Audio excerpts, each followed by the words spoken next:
안녕하세요, 박미수 박사입니다. 항상 구독해 주시고 좋아요를 눌러주셔서 진심으로 감사드립니다. 최근에 저희 병원에 부쩍 자주 오시는 증상을 우리 구독자분들과 함께 나누려고 하는데요. 단순하게 넘어갈 수 있는 문제일 수도 있지만 이것 자체가 계속해서 방치하면 심각한 건강 문제가 될 수 있는 경우도 있어서 이 부분을 같이 공유하겠습니다. 바로 오늘의 주제는 자주 머리가 띵하고 안개가 낀 것처럼 부연, 사람들의 이유, 그런 주제로 말씀을 드리려고 하는데요.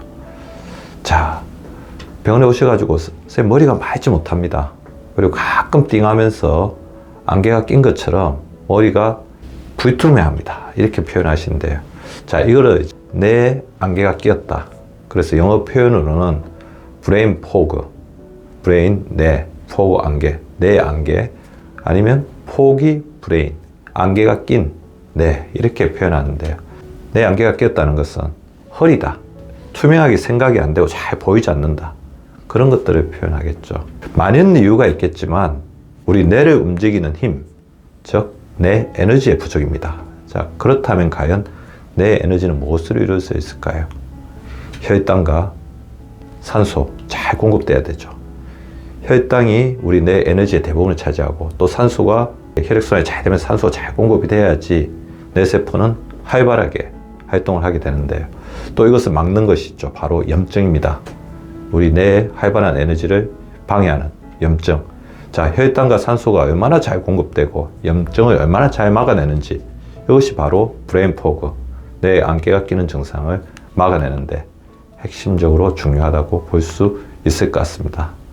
자, 그렇다면 뇌에 안개가 끼는 것 같은 머리가 뿌연 증상은 혈당이 안정적으로 공급이 되지 않는 거죠. 대부분 저혈당 증세일 때 이런 증상이 나타납니다. 뇌의 어떤 에너지 공급인 혈당이 제대로 공급이 안 되니까 그렇게 되는 거죠. 머리가 멍하고 집중이 안 되는 증상이 있습니다. 저혈당은 주로 언제 발생을 하느냐? 우리 정상인 같으면 혈당이 떨어지게 되면 우리 몸에 인슐린을 통해서 에너지가, 혈당이 이렇게 저장되었다가 필요할 때 또 밖으로 나오게 되죠. 근데 그런 작용이 잘 안 된다는 거죠. 자, 일시적으로 그런 증상이 올 수가 있습니다. 저혈당은 언제 오느냐 하면 고혈당 이후 혈당이 이렇게 올라가게 되면, 그리고 우리가 많이 먹게 되면, 탄수화물을 많이 먹게 되면 인슐린이 가분비 되면서 혈당이 또 반응적으로 굉장히 떨어지게 됩니다. 잘못된 식습관, 고혈당 지수, 음식의 섭취, 과식, 빨리 먹기 등에 의해서 고혈당이 되면 인슐린이 가다 분비되고 일시적인 저혈당이 오게 됩니다. 이때 심장이 빨리 뛰고 식은땀이 흐르고 저혈당 증세로 머리가 어지럽게 되죠. 근데 이게 우습다는 것입니다. 학습이 되거든요. 그래서 이런 증상이 나타나면 탄수화물 중독, 그러니까 탄수화물 중독이라는 것은 우리가 대부분 심리적으로 중독이 되었다, 그 맛을 잊지 못한다, 그렇게 생각할 수 있는데 우리 몸에서 그 부분이 각인이 됩니다. 몸이 불안한 거죠. 그 신체적으로 이렇게 불안해하는 반응 때문에 다시 또 고혈당 음식을 먹게 되고, 다시 저혈당이 되고, 고혈당, 저혈당, 혈당 건너뛰기를 통해서 심리적, 신체적으로 고혈당 지수, 음식에 점점 기울어진다는 거죠. 근데 문제는 이 와중에서 인슐린 기능이 굉장히 떨어집니다. 인슐린 혹사당이 되니까 그렇죠.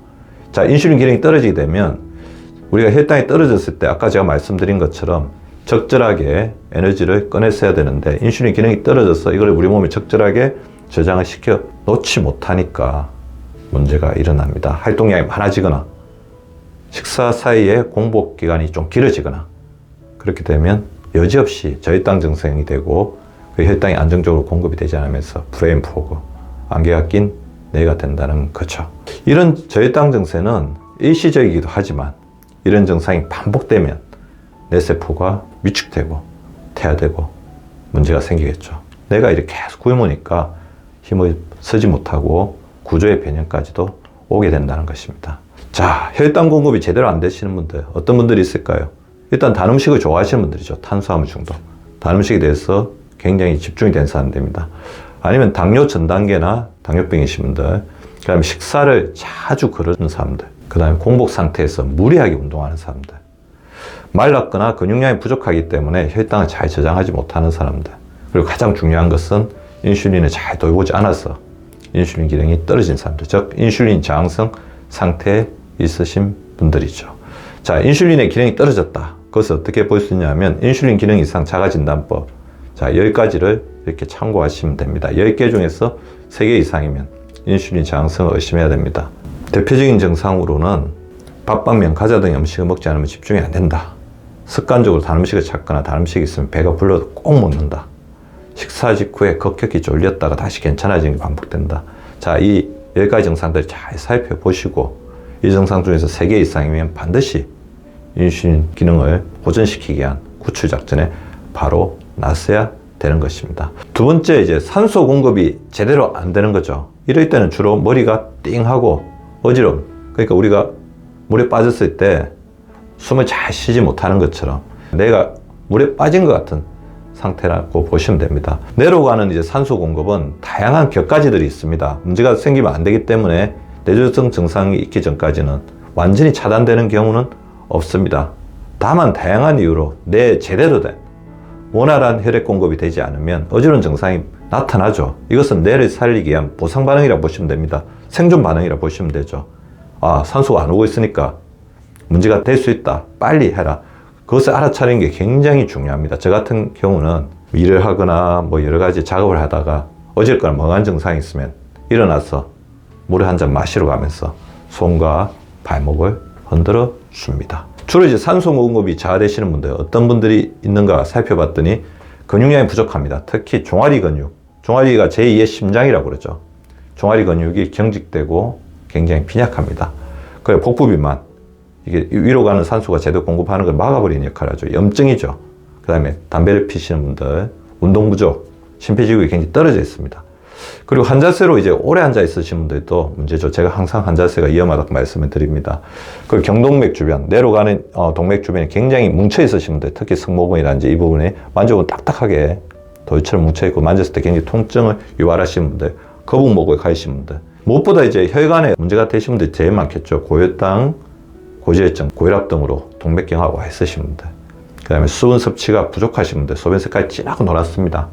혈액순환이 잘 될 수가 없습니다. 그리고 검사에서 만성염증 수치가 높으신 분들이 산소 공급이 저하되는 대표적인 분들이라고 할 수 있습니다.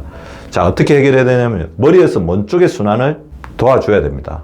그래서 바로 종아리, 손, 그리고 중심을 잡아주는 허벅지입니다. 제가 아까 말씀드린 것처럼 종아리 근육이 부실하게 되면 이쪽에서 제대로 순환을 못 시켜주기 때문에 뇌는 굉장히 저산소 상태에 자주 오게 됩니다. 그리고 손이 경직되어 있죠. 그래서 손을 흔들고 발목을 돌리고 한 자세로 오래 있지 않는, 지속적으로 꾸준히 이제 운동을 해주시면서 스트레칭을 자주 해주시면 중요합니다. 한 4, 50분 정도 그 자리에 앉아 있었다면 10분 정도 스트레칭 해주는 게 굉장히 좋을 것 같고요. 해결책 두 번째는 인슐린의 기능을 높여주는 거죠. 인슐린이 잘 작동하면서 그 혈당이 위아래로 이렇게 거내뛰게 하지 않도록 안정적인 범위 내에서 잘 유지해주기 바랍니다. 혈당 기능이 잘 작동하면 일시적으로 저혈당이 되더라도 바로 이렇게 보상을 해주기 때문에 어지러운 증상이 오래가지 않습니다. 인슐린 기능을 높이는 생활법 몇 개만 말씀을 드리면 복부 지방, 내장 지방을 줄여야 됩니다. 허리 둘레를 남자는 90cm, 여자는 85cm 이하로 줄여주는 게 중요할 것 같고요. 담배와 술도 이제 인슐린에 굉장히 치명적으로, 독성적으로 작용하기 때문에 담배는 끊고 술은 줄여주는 게 굉장히 필요할 것 같습니다. 인슐린 저항성은 인슐린의 민감성을 높이는, 인슐린을 도와주는 식사법으로 극복을 해야 되죠. 혈당 지수가 낮은 음식, 백미 대신 현미나 찹쌀 등의 천연에 가까운 음식을 드시는 게 좋을 것 같고요. 설탕 섭취를 줄여야 됩니다. 성인은 10g, 아동은 5g 이하로 제한하고 물 섭취를 하루 2리터까지 늘려주십시오. 간식은 인스턴트 음식보다는 당근, 브로콜리, 오이 등의 채소나 과일로 전환해 주시는 게 필요할 것 같고요. 혈당이 너무 높다면 당도가 높은 과일도 조금은 피해 주시는 게 필요하겠죠.